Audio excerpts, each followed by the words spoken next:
Hi guys, I'm That Crafty Dog, and today I'm going to be showing you how I created my Skryre Acolyte proxies for Warhammer Age of Sigmar.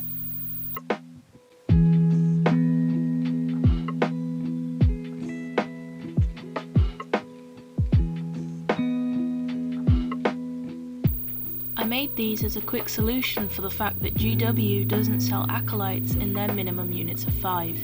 I will eventually get the official models, but not all in one go as it's quite pricey. I will say that I do not agree with completely copying the models. I did try this once and the model came out nasty, felt horrible, there were loads of horrible gaps, and it's also very frowned upon by the community, so you're better off just creating your own. If you plan on following this tutorial, there are a few things that you will need. A modelling putty of some kind, I'm using green stuff. Some blue stuff putty or a mould making compound of some sort. A Skaven plague monk to use as a base. A Skaven gas mask head, this one can be found with the Doom Wheel or the Plague Claw kit. The hand of an Ungor raider, now I'm making my own, but you can use the normal ones from the model. You will also need a backpack of some kind. I'm going to be using the pack that came with the Acolyte I already have, but you can also use the one from the Warplock Engineer, or just kitbash your own. Step 1. Making a mould. So if there's parts that you only have one of, I would suggest making a mould. I'm going to be making a mould of the head here, but this will also work for backpacks, the arms, and whatever else that you need for this model. If you're not interested in learning on how to make a mould, then you can always skip this step. So, to make a mould of this head, you're going to be using a 2-part mould. Make sure that the head is clean and that there's no bits that could interfere with the mould. Then, mix up the first part of your mould as required. I'm using blue stuff putty to make my mould, but this process can carry over to regular blue stuff that you get in bars and any other mould making products. With blue stuff, so long as it isn't mixed together, it can live outside of its little tubs for quite a while, so I'm preparing the right amounts I need to make a 2-part mould. The parts should be roughly equal or one bigger than the other depending on how big your piece is. Next, take your little pieces of your mould maker and carefully mix it together. Make sure it's one unified colour before putting your object in. That way you know that it's fully mixed.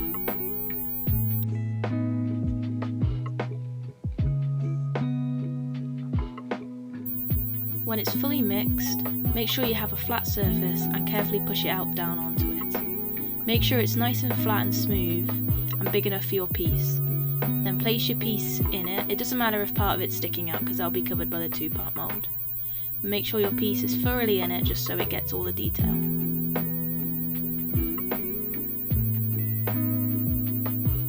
Then add some sizable divots with a paintbrush.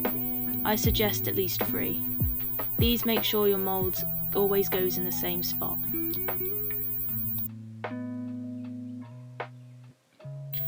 Your piece should look like this. It doesn't matter if it's sticking out, as I said, because the second part of the mould will capture the rest of the detail.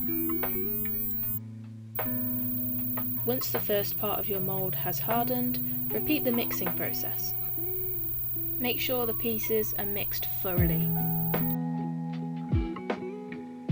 Then once they are mixed, place directly on top of your first piece and push down. Make sure it goes over the piece and into the little divots.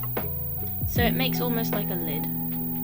Here you can see I'm tapping it. This is just to make sure it's flat and it's pushed down into all the bits of detail.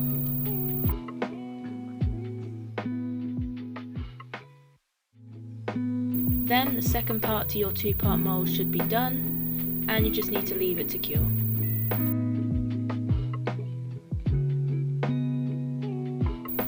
Once both your pieces have cured, then carefully pry them apart.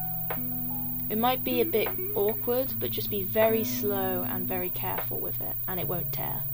If it does tear, just repeat the process all over again.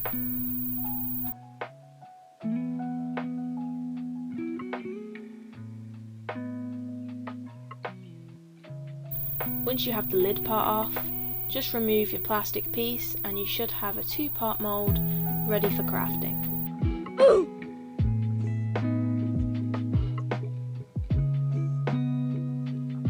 Step 2. Making the parts. Now we have to mix up some green stuff or Milliput to make our little pieces. You can also find things like epoxy sculpt to use, but I'm just going to be using green stuff. First, rip off equal parts of the blue and the yellow. Make sure they're equal or as close to equal as you can, and then mix, like how you did with blue stuff, to make the mould.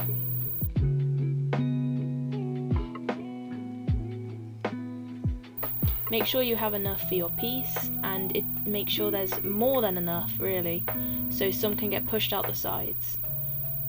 This makes sure that the entire mould then gets covered in green stuff. If working with very small parts like this head, I suggest doing it like I am here, where it's a very small bit of green stuff at a time. This ensures that you pick up all of the detail.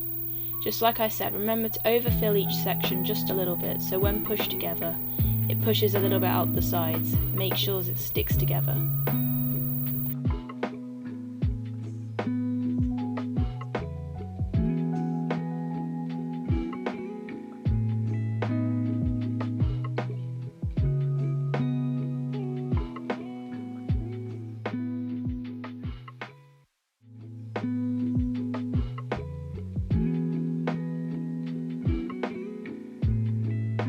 I then add a tiny bit of water to each piece. This just makes sure the green stuff sticks together as you push it together. And then just slot the mould back on top and push it down a little bit.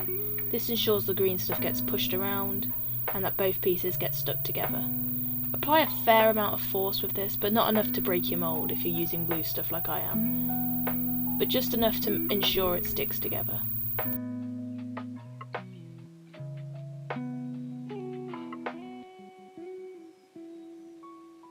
Then put your pieces to the side to cure.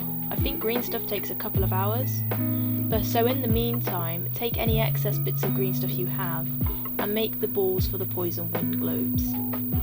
These basically just take very small amounts and roll it into a teeny weeny ball. Make sure it's as round as you can get it, and then just leave that off to the side as well.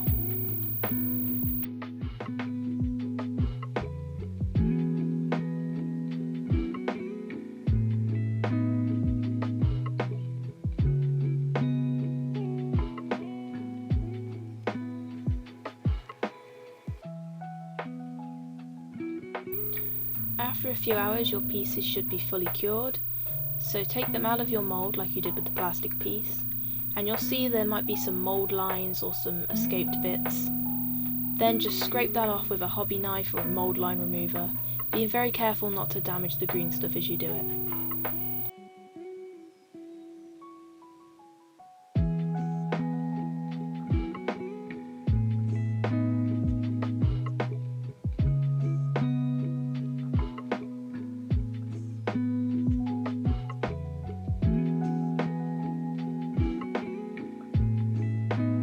So as you can see, I use this technique to make heads, the balls, the hands, and even the backpacks of pieces that I need. But like I said, I will not replicate an entire model. Step 3. Assembly. So to start with assembling your model, take your little plague monk. Note here that you must have at least one blade, and rip the other arm off. But make sure the other hand is still holding a blade. Then rip off the head as well.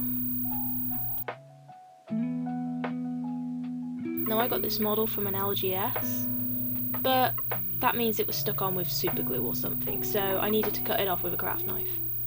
Be very careful if you do this, because the craft knife is very sharp and I nearly cut myself several times. If you stupidly break off the arm like I did here, then just re-stick it back on at a later date, but just make sure it keeps that dagger. Now for the surgical part of the assembly. Take the one arm and carefully cut off the hand. Make sure you try and make this as neat as possible, because otherwise it will be a pain to stick the other hand on. Now make sure the Ungor Raider hand fits before gluing it. It might need a bit of a trim just to make it fit a bit more flush. but just give it a little cut at the edge and then test fit it before gluing.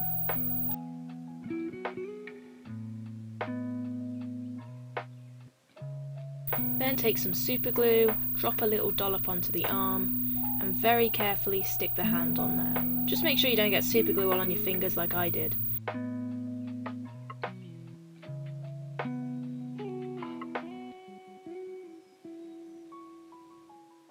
Once it has hardened, dollop a little bit of glue onto the hand, and then very carefully stick the little tiny balls you made before onto it, and this makes the arm with the poisoned wind globe.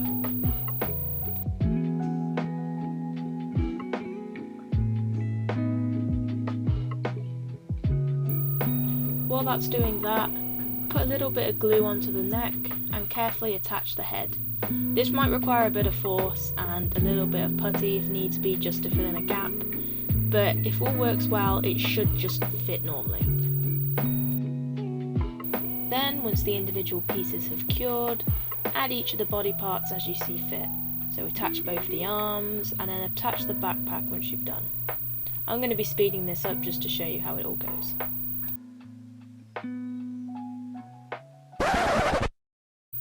Just a quick editor's note here to say that I actually didn't realise I used a Warplock Engineer backpack in this video. All this footage was pre-recorded, I just re-edited it. So yeah, the backpack for this is actually the one from a Warplock Engineer, not a Skryre Acolyte. Carry on!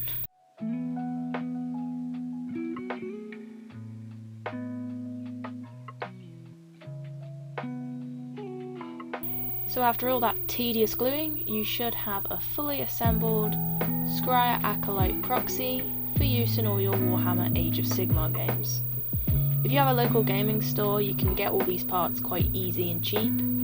It's always worth checking them, or eBay, or there's loads of bits websites that you can find that will help you find the parts if you don't want to make your own. I'll have a link to everything I used in the description below, and I hope to see you again soon for another tutorial. Please remember to subscribe and hit that like button if you like my video. Thanks guys.